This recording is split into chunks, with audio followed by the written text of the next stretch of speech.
Hello everyone, welcome back to my channel. आज की हमारी हिंदी पाठ्य योजना का टॉपिक है सूर के पद। सबसे पहले हम कुछ जनरल इन्फॉर्मेशन फिल करते हैं, जैसे विषय हिंदी, प्रकरण सूर के पद, विधा, पद्यांश, कक्षा 8th, दिनांक। यहाँ पर आप वही दिनांक लिखेंगे जिस भी दिनांक में आप बच्चों को ये लेसन प्लान पढ़ाएंगे। कालांश 3rd। अब हम सामान्य उद्देश्य लिखते हैं। यह सब्जेक्ट ओरिएंटेड होते हैं। इसका अर्थ है कि हिंदी विषय को पढ़कर बच्चों में किस तरह का विकास हो सकेगा। सबसे पहला उद्देश्य है छात्राओं में हिंदी विषय के प्रति रुचि उत्पन्न करना। दूसरा, छात्राओं में हिंदी काव्य के माध्यम से उनका मानसिक विकास करना। छात्राओं को देवनागरी लिपि का ज्ञान प्रदान करना। छात्राओं को विभिन्न भाषाई तत्वों का ज्ञान प्रदान करना। छात्राओं को अर्थ ग्रहण करने की क्षमता प्रदान करना। अब हम लिखते हैं विशिष्ट उद्देश्य। यह टॉपिक ओरिएंटेड होते हैं। सबसे पहला उद्देश्य है ज्ञानात्मक उद्देश्य। छात्राओं को सूरदास द्वारा रचित पदों का अध्ययन कराना। भावात्मक उद्देश्य, छात्राओं को पदों के माध्यम से सौंदर्य का रसवादन कराना। बोधात्मक उद्देश्य, छात्राओं को सूरदास के पदों के विषय में जानकारी प्राप्त कर सकेंगे। अब हम लिखते हैं सहायक सामग्री। ये वे सामग्री होती हैं जो हम अपनी पाठ्य योजना को पढ़ाते समय उपयोग में लाते हैं, जैसे लपेट श्यामपट, श्वेत वर्णिका, स्वेच्छक, चित्र चार्ट, संकेतक आदि। अब हम लिखते हैं पूर्व ज्ञान। जैसे कि हमारा प्रकरण है सूर के पद, तो हम यह मानकर चलते हैं कि छात्राएं सूरदास जी के विषय में सामान्य जानकारी रखती हैं। अब हम लिखते हैं प्रस्तावना प्रश्न। इन प्रश्नों को हम इसलिए बच्चों से पूछते हैं जिससे कि हम यह जान सकें कि हमारे प्रकरण से संबंधित उन्हें कितनी प्रीवियस नॉलेज है। इन प्रश्नों को हम जिगजैग फॉर्म में बनाते हैं, जैसे कि जो भी पहले प्रश्न का उत्तर आएगा, हमारा दूसरा प्रश्न उसी से संबंधित होगा। इसके लिए हम एक टेबल बनाएंगे जिसमें क्रम संख्या, छात्र अध्यापिका क्रिया और छात्र उत्तर लिखते हैं। यह प्रश्न संख्या में 4 से 5 हो सकते हैं। हमारा पहला प्रश्न है, भारत में कौन कौन सी भाषाएं बोली जाती हैं? बच्चे आंसर करेंगे हिंदी, अंग्रेजी आदि। कुछ प्रसिद्ध हिंदी कवियों के नाम बताइए। बच्चे आंसर करेंगे सूरदास, तुलसीदास, कबीरदास आदि। इन कवियों में से कृष्ण भक्त कवि कौन थे? बच्चे आंसर करेंगे सूरदास। अब हम बच्चों से पूछते हैं सूरदास के विषय में आप और क्या जानते हैं? हो सकता है कुछ बच्चे इसका आंसर दें और हो सकता है कुछ बच्चे इसका आंसर ना दे पाएं। हम यहाँ पर लिखेंगे संभावित उत्तर। अब हम उद्देश्य कथन लिखते हैं। छात्राओं, आज हम सूरदास के पद्यांश के विषय में विस्तार पूर्वक अध्ययन करेंगे। अब हम बच्चों को अपनी पाठ्य योजना पढ़ाते हैं। इसके लिए हमें एक टेबल बनानी होती है जिसमें हम लिखेंगे शिक्षण बिंदु, अपेक्षित व्यवहारिक उद्देश्य, शिक्षण अधिगम अनुभव, छात्राध्यापिका क्रियाएं, छात्रा क्रियाएं, शिक्षण विधि, प्रविधि एवं सहायक सामग्री और मूल्यांकन। शिक्षण बिंदु में लिखेंगे आदर्श वाचन, छात्राओं में श्रवण कौशल का विकास करना तथा कविता में रुचि उत्पन्न करना। छात्राध्यापिका क्रियाएं, छात्राध्यापिका काव्य पंक्तियों को उचित सुर, लय, ताल, भाव तथा आरोह और अवरोह के साथ लयबद्ध वाचन करेंगी। छात्रा क्रियाएं, छात्राएं ध्यानपूर्वक सुनकर पद की पंक्तियों को समझने का प्रयास करेंगी।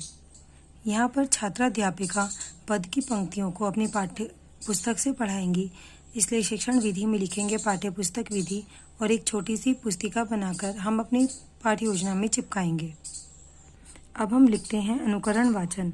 अपेक्षित व्यवहारिक उद्देश्य में लिखेंगे छात्राओं में काव्य क्षमता का विकास करना। छात्राध्यापिका क्रियाएं, छात्राध्यापिका का कुछ छात्राओं को पद पाठ करने का निर्देश देंगी। छात्रा क्रियाएं, छात्राएं छात्राध्यापिका के निर्देश के अनुसार पद का उच्चारण करेंगी। छात्राएं पद का उच्चारण अपनी पाठ्यपुस्तक से करेंगी, इसलिए शिक्षण विधि में लिखेंगे पाठ्यपुस्तक विधि और एक छोटी सी पुस्तक बनाकर हम यहाँ पर चिपकाएंगे।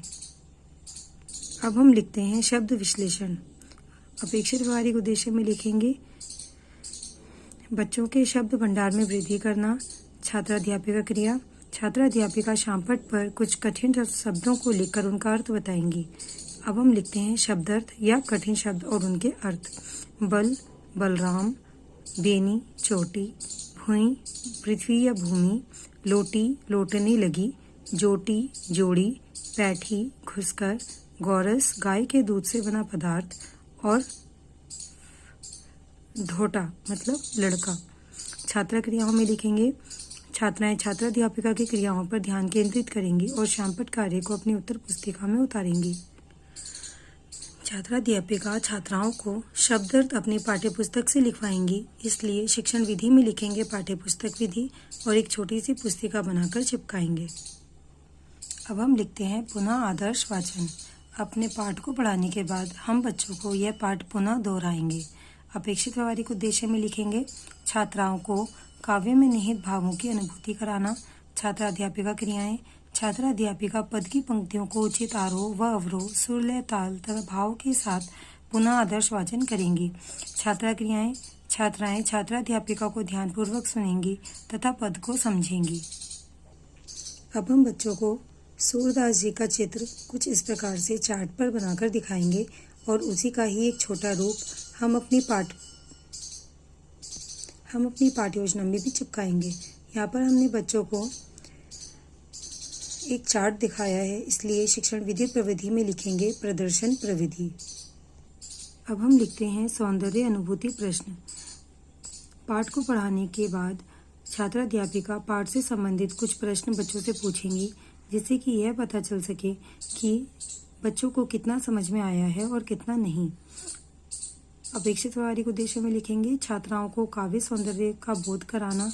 छात्राध्यापिका क्रिया छात्राध्यापिका पद से संबंधित कुछ प्रश्न पूछेंगी और उत्तरों के माध्यम से पद के भावों को स्पष्ट करेंगी। छात्रा क्रियाएं छात्राएं ध्यानपूर्वक सुनकर प्रश्नों का उत्तर देंगी अथवा प्रयास करेंगी। यहाँ पर छात्राध्यापिका प्रश्न पूछ रही हैं, इसलिए शिक्षण विधि प्रविधि में लिखेंगे प्रश्नोत्तरी प्रविधि और छात्राध्यापिका प्रश्न अपनी पाठ्यपुस्तक से पूछेंगी, इसलिए यहाँ पर एक छोटी सी पाठ्यपुस्तक बनाकर चिपकाएंगे। हमारा मूल्यांकन प्रश्न है, बालक श्री कृष्ण किस लोभ के कारण दूध पीने के लिए तैयार हुए। अब हम बच्चों से कुछ पुनरावृत्ति प्रश्न पूछेंगे। यह सही गलत रिक्त स्थानों की पूर्ति कीजिए, एक शब्द में उत्तर दीजिए या एक वाक्य में उत्तर दीजिए हो सकते हैं। हमारा पहला प्रश्न है, बल शब्द किसके लिए प्रयुक्त हुआ है? लोटी का क्या अर्थ है और जोटी का क्या अर्थ है? बच्चे इन सभी प्रश्नों के उत्तर आसानी से दे पाएंगे, क्योंकि हमने शब्दार्थ वाले पोर्शन में बच्चों को इन सभी शब्दों के अर्थ बताए हैं। अब हम लिखते हैं शामपट कार्य। इसके लिए हमें शामपट की तरह ही एक ब्लैक चार्ट अपनी पाठ्य योजना में चिपकाना होगा और उसमें एंट्रीज फिल करेंगे, जैसे विषय हिंदी, प्रकरण सूर के पद, विधा पद्यांश, कक्षा 8, दिनांक और कालांश आप अपने अनुसार लिखेंगे। शब्दार्थ बल बलराम, बीनी चोटी, भई भूमि, लोटी लोटने लगी, जोटी जोड़ी, पैठी घुसकर, ढोटा लड़का। अब हम लिखते हैं गृह कार्य। पहला प्रश्न है, सूरदास का जीवन परिचय लिखिए और दूसरा प्रश्न है, सूरदास द्वारा रचित पदों का भाव लिखिए। संदर्भ पुस्तिका NCERT द्वारा अनुमोदित कक्षा 8 की पाठ्यपुस्तक बसंत।